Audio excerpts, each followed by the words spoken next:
Assalamualaikum warahmatullahi wabarakatuh. Halo, kembali lagi bersama saya Guru Tifla pada video kali ini yang berjudul Belajar tentang Teks Fabel. Nah, untuk memasuki materi teks fabel, yang pertama kita akan belajar tentang pengertian dari teks fabel. Apa sih pengertian dari teks fabel itu? Ada 3 kunci untuk memudahkan kalian belajar tentang teks fabel. Yang pertama yaitu adalah fiksi. Fiksi adalah cerita yang tidak nyata. Kemudian yang kedua yaitu adalah tokoh hewan, di mana tokohnya itu adalah hewan. Kemudian yang ketiga adalah pesan moral, yang dimana penulis ingin pembacanya itu memahami pesan yang ingin disampaikannya. Nah, sehingga dapat ditarik kesimpulan bahwa pengertian dari teks fabel itu adalah cerita yang tidak nyata atau fiksi yang diperankan oleh hewan yang mengandung pesan moral. Nah, sampai saat ini sudah paham? Jika sudah, kita akan lanjut tentang struktur dari teks fabel. Untuk memudahkan kalian memahami struktur dari teks fabel, dapat kita singkat dengan OKW. OKW. O untuk orientasi, K untuk komplikasi,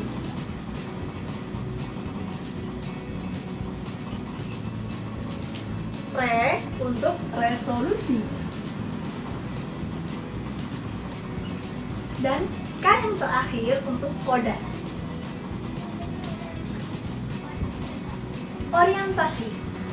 Orientasi adalah bagian awal cerita yang mana cerita tersebut menjelaskan tentang siapa tokohnya, latarnya di mana, waktunya pada pagi hari, siang hari, malam hari, kemudian suasananya itu seperti apa. Kemudian yang kedua yaitu tentang komplikasi, struktur komplikasi. Komplikasi ini adalah masalah di mana tokoh dalam cerita tersebut sudah menemukan masalah yang sedang mereka hadapi. Nah, yang ketiga yaitu ada resolusi. Ketika masalah sudah ada, berarti kita itu harus mencari bagaimana caranya agar masalah itu dapat terselesaikan, yaitu dengan resolusi. Nah, disinilah resolusi itu atau saran itu dapat didapatkan. Kemudian yang terakhir adalah koda. Koda yaitu pesan moral.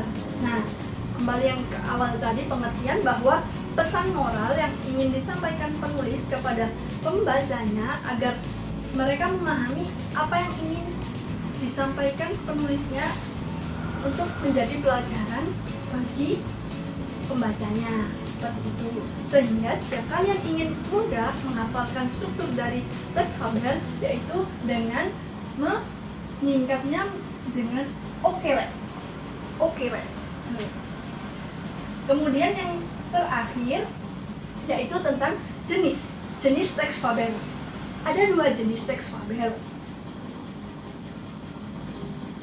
Yang pertama yaitu fabel alami.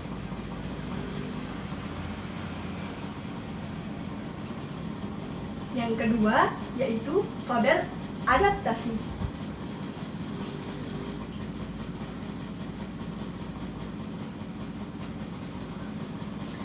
Apa itu fabel alami? Nah, fabel alami adalah fabel di mana cerita tersebut itu berlatar atau bersetting di hutan. Misalnya seperti cerita Raja Singa atau mungkin kelinci, dan siapa itu kalian yang pernah didongengin waktu kecil pastinya kan? Nah, kelinci dan itu pencuri, kelinci dan pencuri, bukan kelinci. Nah, yang ketiga yaitu yang jenis kedua yaitu tentang fabel adaptasi. Fabel adaptasi adalah settingnya itu berada pada selain hutan, bisa di ruangan, bisa di rumah, bisa di toko ataupun di lain-lain. Pokoknya bisa selain di hutan. Nah, untuk memudahkan kalian memahami semuanya ini, saya mempunyai satu cerita tentang teks Fabean.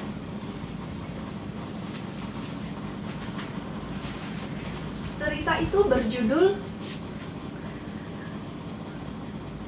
Raja Lebah dan Sesendok Madu. Pada cerita ini dijelaskan bahwa bagian orientasi dalam cerita tersebut yaitu di sebuah kerajaan lebah yang tentram dan damai, raja yang adil dan bijaksana sedang bertitah. Apa sih bertitah itu kalau boleh tahu kalian? Nanti coba di komen ya, di kolom komentar.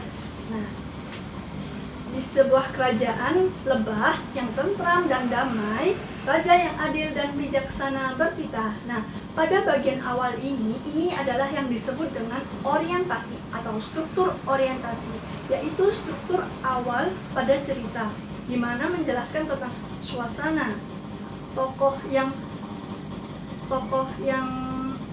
berperilaku, dan juga settingnya itu berada di mana atau tempatnya itu berada di mana.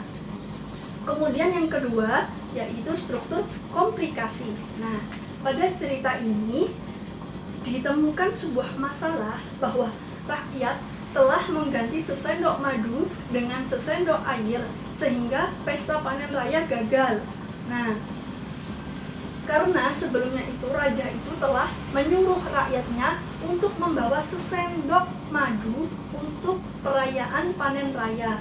Akan tetapi karena rakyat merasa bahwa itu terlalu berat, sehingga mereka mengganti sesendok madu itu dengan sesendok air, sehingga membuat raja sangat sedih dan acara panen pun menjadi gagal. Kemudian pada struktur resolusi ditemukan suatu solusi bahwa rakyat yang tidak jujur dan tidak patuh akhirnya sadar dan menyesali perbuatannya.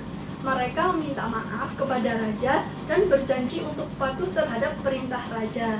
Nah, solusinya di sini didapatkan bahwa akhirnya rakyat itu sadar karena perbuatan yang mereka lakukan itu salah, sehingga mereka meminta maaf kepada sang raja dan tidak akan mengulanginya lagi pada tahun sebelumnya, pada tahun berikutnya pada acara panen raya. Yang terakhir yaitu K, koda atau pesan moral. Nah, dapat ditarik kesimpulan bahwa koda yang ingin disampaikan penulis terhadap pembacanya yaitu ada tiga poin. Yang pertama yaitu kejujuran, yang kedua yaitu kepatuhan, dan yang ketiga yaitu tanggung jawab. Kejujuran dan kepatuhan ini dapat dilihat dari rakyat yang tidak patuh dan tidak jujur pada raja sehingga pesta menjadi gagal. Nah, padahal perintah itu untuk kesejahteraan rakyat, karenanya dapat merugikan orang lain dan juga diri mereka sendiri. Jadi kita itu harus selalu berperilaku jujur dan juga patuh jika orang tua atau siapapun atau guru yang menyuruh kita untuk melakukan sesuatu, maka kita harus patuh terhadap mereka, karena pasti yang mereka minta atau yang mereka perintahkan itu adalah hal yang baik.